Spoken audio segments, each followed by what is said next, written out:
वृद्धों की चिकित्सा और संबद्ध देखभाल सेवाओं को शामिल करते हुए एक मजबूत देखभाल सेवा परिवेश बनाया जाएगा। देखभाल सेवा और स्वास्थ्य, योग, मेडिकल और सहायता उपकरणों का प्रचालन जैसे संबद्ध कौशलों का संयोजन करके बहु कौशल देखभाल सेवा प्रदाताओं को प्रशिक्षित करने के लिए अनेक एनएसयू कार्यक्रमों का विकास किया जाएगा। आने वाले वर्षों में 1.5 लाख देखभाल सेवा प्रदाताओं को प्रशिक्षित किया जाएगा। चिकित्सा मूल्यवर्धन केंद्र भारत को चिकित्सा पर्यटन क्षेत्र सेवा केंद्र के रूप में बढ़ावा देने के लिए मैं निजी क्षेत्र की साझेदारी में 5 क्षेत्रीय चिकित्सा केंद्रों की स्थापना के लिए राज्यों को सहायता प्रदान करने के लिए एक योजना शुभारंभ करने का प्रस्ताव करती हूँ। ये केंद्र एकीकृत स्वास्थ्य सेवा परिसरों के रूप में सेवा प्रदान करेंगे, जिसमें चिकित्सा, शैक्षिक और अनुसंधान सुविधाएं होंगी।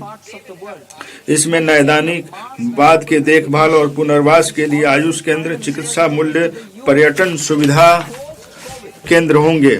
ये केंद्र डॉक्टरों और एएचपी सहित स्वास्थ्य सेवा पेशेवरों को विविध कार्य अवसर प्रदान करेंगे।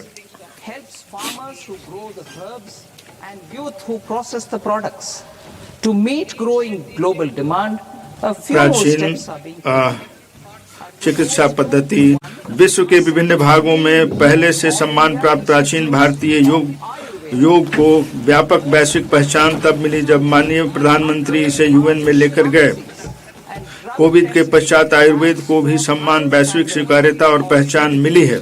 गुणवत्तापूर्ण आयुर्वेद उत्पादों के निर्माण से औषधीय पौधों की खेती करने वाले किसानों और इनके उत्पादों का प्रशंसन करने वाले युवाओं को मदद मिलती है। बढ़ रही वैश्विक मांगों को कुछ और कदम उठाए जा रहे हैं।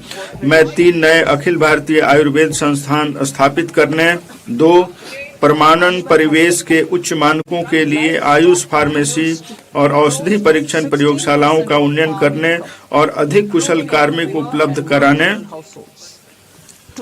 3 पारंपरिक दवाओं के लिए साक्ष्य आधारित अनुसंधान, प्रशिक्षण और जागरूकता को बढ़ावा देने के लिए जामनगर में WHO वैश्विक पारंपरिक चिकित्सा केंद्र के उन्नयन का प्रस्ताव करती हूँ। पशुपालन पशुधन कृषि आय के लगभग 16% का योगदान देता है, जिसमें गरीब और सीमांत परिवार भी शामिल है।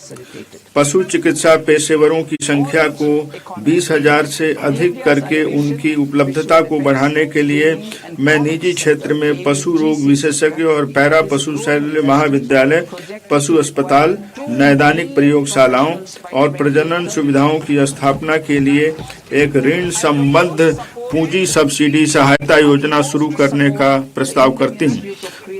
भारतीय और विदेशी संस्थाओं के बीच सहयोग को भी सुविधाजनक बनाया जाएगा। ऑरेंज अर्थव्यवस्था भारत का animation, visual effects, gaming, comics, AVGC क्षेत्र एक बढ़ता हुआ उद्योग है, जिसमें वर्ष 2030 तक 2 मिलियन पेशेवरों की आवश्यकता होगी।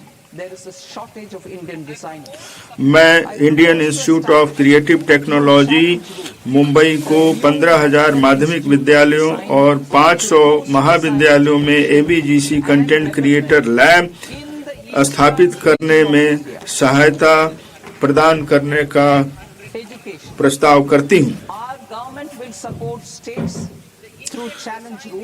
भारतीय डिजाइन उद्योग का तेजी से विस्तार हो रहा है, फिर भी भारतीय डिजाइनरों की कमी है। मैं भारत के पूर्वी क्षेत्र में डिजाइन शिक्षा और विकास को बढ़ावा देने के लिए चुनौती मार्ग के माध्यम से एक नए राष्ट्रीय डिजाइन संस्थान की स्थापना का प्रस्ताव करती हूँ। शिक्षा हमारी सरकार बड़े औद्योगिक और लॉजिस्टिक कॉरिडोर के आसपास चुनौती मार्ग के माध्यम से 5 विश्वविद्यालय टाउनशिप का निर्माण करने में राज्यों को सहायता प्रदान करेगी। इन योजनाबद्ध शैक्षणिक जोन में कई विश्वविद्यालय, महाविद्यालय, अनुसंधान संस्थान, कौशल केंद्र और आवासीय परिसर होंगे।